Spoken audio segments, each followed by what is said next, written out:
Imagine a world where your feet never leave the dirt. For thousands of years, humans looked at birds and felt a deep, painful jealousy. People tried everything to join them.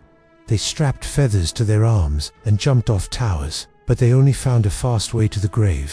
We thought flight was for gods or monsters, not for regular people. But then, two brothers who fixed bicycles in a small, dusty shop in Ohio decided they were going to do what no king, no government, and no famous scientist had ever done.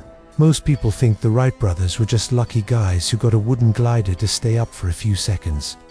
That is not the real story. The Wright brothers were the masters of the sky who started a war that almost stopped every plane in America from flying. The Wright brothers found the secret to the wind that everyone else was too blind to see. The Wright brothers were not just inventors, they were the first true aviation tycoons. They didn't just want to fly, they wanted to own the air itself. This is the story of how two brothers with no college degree and a tiny bicycle shop used their minds to change how every human moves across the planet. While everyone else was looking at big engines, they were looking at balance. While everyone else was looking for fame, they were looking for control. Orville and Wilbur Wright were very quiet men. They were different from the loud, bragging inventors of their time. They didn't drink, they didn't smoke, and they never even got married. Their only true love was the wind. They grew up in a house filled with thousands of books. Their father was a bishop who told them that the world was a giant puzzle waiting to be solved. He once brought home a small toy helicopter made of cork and bamboo. That tiny toy started a fire in their brains that never went out. By the late 1800s, the race for the sky was the biggest thing in the world. Rich men with millions of dollars were building giant steam engines and putting them on wings that looked like houses. These machines were heavy, they were scary, and they always crashed into the mud. But the Wright brothers had a secret weapon that the rich guys didn't have. They didn't have millions of dollars, but they had bicycles. They spent every day fixing chains and balancing wheels. They realized something very important that the scientists missed. A bicycle is a very unstable thing. If you just sit on it and don't move, you fall over. You have to constantly lean and move your body to stay up. They realized that a plane is just a bicycle in the sky. It isn't about how much power you have in the motor.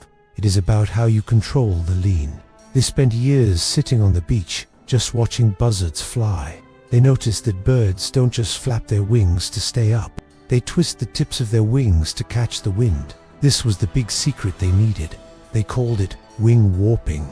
They went back to their shop and built their own wind tunnel out of an old starch box and a kitchen fan. They were doing better science in a bike shop than the government was doing in multi-million-dollar labs.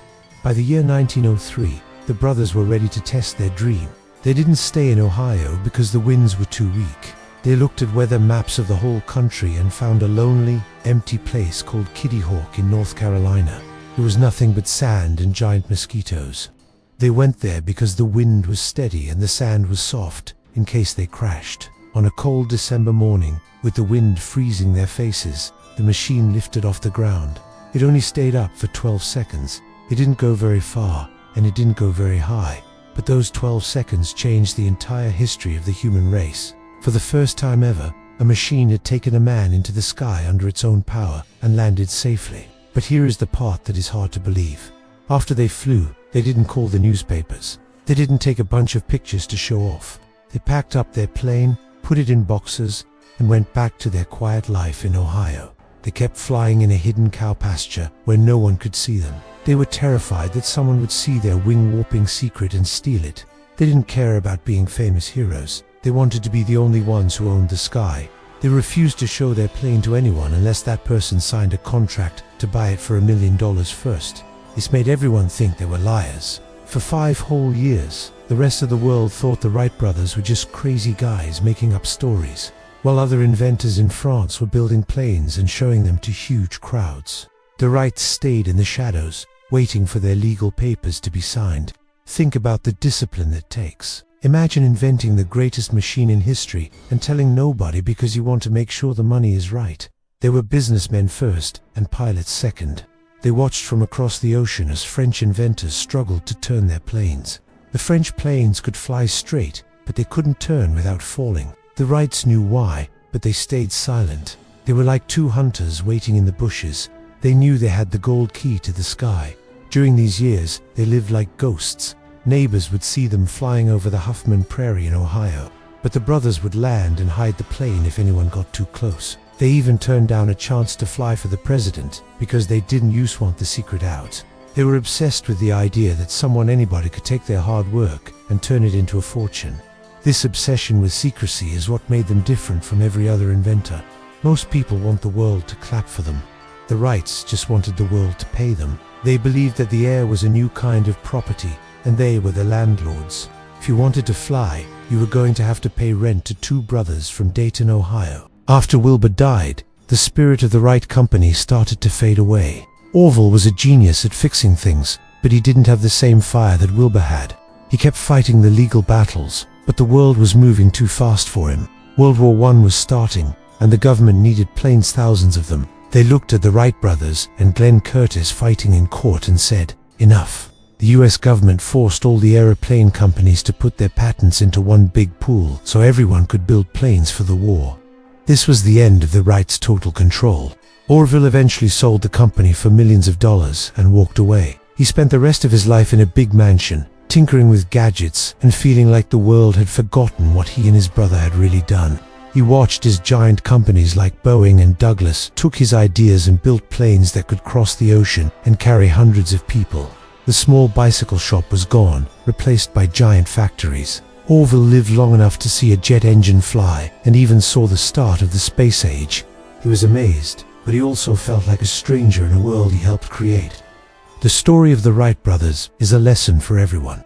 It shows that an invention is only half the battle. The other half is how you let it grow. They gave us the wings to fly, but their fear of losing control almost clipped those wings. They proved that the sky wasn't a limit, but a new place for business. They showed us that the smallest ideas, like twisting a wing or balancing a bike, can move the entire planet. They were the mechanics who taught us that you don't need a crown to be a king. You just need to understand the wind better than anyone else. They started in a small shop with nothing but hand tools and a dream, and they ended up owning the horizon. But because they wouldn't share their toy, the world had to take it from them. Their wealth was massive, but their legacy is complicated. They are remembered as the first to fly, but also as the men who tried to lock the sky behind a paywall. In the end, they were just two men who loved the silence of the clouds more than the noise of the earth. Today, every time you sit in a big metal tube and feel that little tilt as the pilot turns the plane, you are feeling the ghost of the Wright brothers. That tiny movement of the wing is exactly what they saw the buzzards doing in 1899.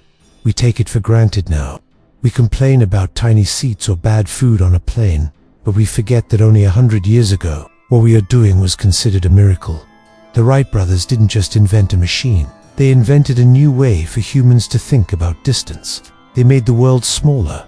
They made it so you could see your family on the other side of the country in a few hours instead of a few months. They turned the dream of a bird into a global industry that makes trillions of dollars. They were the pioneers who showed us that if you study the world closely enough, even the impossible becomes easy. They were the bicycle mechanics who became the masters of the air. And they did it by never giving up, even when everyone called them liars.